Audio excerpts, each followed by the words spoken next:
Hey y'all, welcome back to Living Room Conversations. I'm Joshua Fields Milburn from the Minimalists, and we're in my living room here in Los Angeles. Today's question is from Edward. Edward asks, what's one thing you've let go of recently? Well, I wish I had a really interesting answer for you on this question. So I actually posited this question on Twitter, and I got 187 responses on it so far. And I wanted to read some of those. I'll tell you what I've let go of. First, I live by something called the 90-90 rule. And so it helps me manage the things that I hold on to and the things I let go of. It helps me be pretty systematic about what I decide to let go of. So most of you are familiar with the 90-90 rule. I'll put a link down in the show description there. Basically, it's, have I used this thing in the last 90 days? If not, am I going to use it in the next 90 days?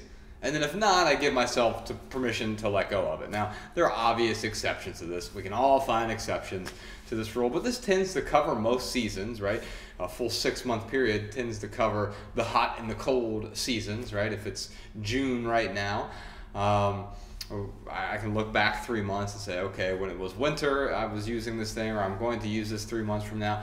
Obviously, you can change this rule however you want. In fact, in the essay that I wrote about it, I will often tell people you can make it a 120-day rule or a 100-day rule or a 6-month rule, whatever is good for you. For me, what works really well is 90-90. It helps me keep things pretty tight. I got rid of, just this week, I got rid of a cardigan I hadn't worn in the last 90 days, and it was pretty sure I was not going to wear it in the next 90, so I donated it. This pair of shoes is about done. I've had them resold at least once, maybe twice, and the leather, I beat the hell out of these shoes, and so they're almost gone, so I'm going to let go of these and I'll just replace them with another pair of shoes, and that's okay. Things wear out, and I tend to let go when they do. There's no reason for me to hold on to these as some sort of souvenir of times past, but I was really fascinated by some of your answers, and I found some of these inspiring and some of them funny as well. So on Twitter, I said, what's one thing you've let go of recently? I did this from the Minimalist account, @TheMinimalists, if you want to follow us on Twitter.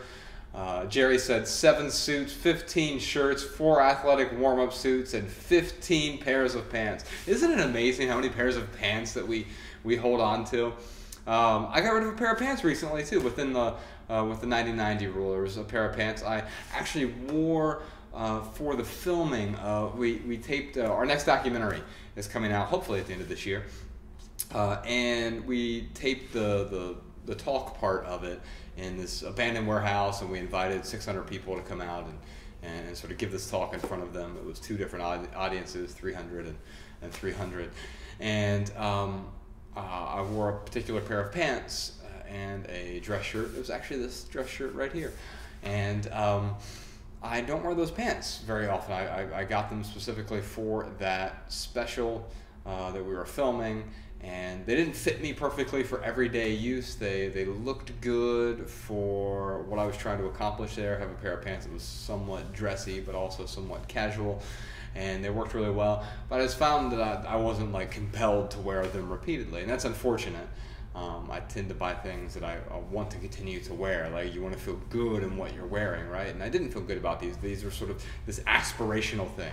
Isn't it weird that we often buy certain aspirational pieces of clothing as if we're going to wear it someday? And I know because of my 90-90 rule, haven't worn these in the last 90 days, probably not going to wear them in the next 90 days if I'm being honest with myself, so I decided to let them go. So what other answers do we have here? Melanie said, I let go of 3/4 of my closet. Congratulations. I bet you feel lighter, but I also bet you enjoy the clothes that you have more. The clothes that you still have a lot more. Cece said, I let go of the only pair of designer shoes I owned. They owned me because I never wore them. Isn't that the truth? They owned me because I never wore them. And so you're just paying to store them, basically, right? Bravo. That's great. Yeah, you know, I had a bunch of really nice dress shoes, and I liked them. In fact, I had 10 pairs of Allen Edmonds shoes, and for those of you who know, this is back in my corporate days, so mid-20s, the late 20s, until I found minimalism around 28, 29, and I started letting them go. Those were really hard to let go of because they were expensive, but we don't think about the sunk cost. Like, I'm never wearing these. Someone else can get value from them if I decide to let go, right? Robin said, there's a small black stone I've been carrying around with me all the time. I put it on a wall yesterday when I was walking into college so that someone else could have it. That is beautiful. What a great gesture. Let's see. Andy says, I got rid of my extra pair of glasses. It feels amazingly light. Thanks for the inspiration. Well, thank you. Congratulations. I mean, I don't know if you meant like glasses, like I don't know where my cup went, or if you meant eyeglasses. But either way, bravo. Sometimes we hold on to these extra items just in case, right? Like, better. And sometimes I just wrote the essay that's up on our website today called Just for When. There is a difference between holding on to something just in case some hypothetical thing might happen, some off chance in the future. And then there's just for when items. When no one buys their toilet paper one sheet at a time, or their toothpaste one nurdle at a time. A nurdle is the name for the little dollop of toothpaste you put on your toothbrush. Anyway, we don't buy, you can't even buy it one, like if I buy some gum, I don't buy one sliver of gum at a time. I buy an entire pack of gum just for when I decide to eat the rest of it, right? Let's see what else here. Alexandria says, I got rid of 2 bags of 4-inch high heels. I'm accepting that I'm 5'2". That's beautiful. That is so beautiful. Acceptance is, I think, a big part of letting go, right? Accepting that I'm complete without this, or this doesn't make me a better person. Accepting that I don't actually get value from this thing that I thought I was getting value from. Or maybe I did get value from it, but I don't anymore, and I accept that, and that gives me the permission to let go, right? Nathan says, I got rid of 20 years of artwork from my student days, and then he posted a picture of all of that artwork. Congratulations. Sometimes we just let this old stuff pile up, the old creative bits of us, and if it's not serving its purpose anymore, it's okay. It's okay to let it go. I do that with old journals now, or notebooks. Like, this is my current notebook, and my desk notebook, and I keep another one at the office, and I get rid of it as soon as I'm done with it. I know that's sacrilegious to some of you, and so be it. If you want to keep your journals on a shelf, that's great. I keep books on a shelf back here, right? And I don't have a problem with that. For me, it's an exercise in letting go, being willing to let go of the notes that I know that I'm never going to go back and reference personally. That's what's appropriate for me. All right, Thomas says, I got rid of my old rewards from high school days. I had these corporate trophies that I got rid of when I was jettisoning my excess stuff. I had these old like President's Club awards, and they were like big crystal, they were like weapons. You could bludgeon someone to death with these things. I would put them on the mantle, and here's the weird thing, they were ugly. I mean, I guess they were symbolic of my wonderful performance in the corporate world and hitting the metrics that I was supposed to hit. Hitting someone else's metrics, by the way.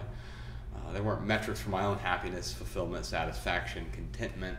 They were metrics for someone else's productivity.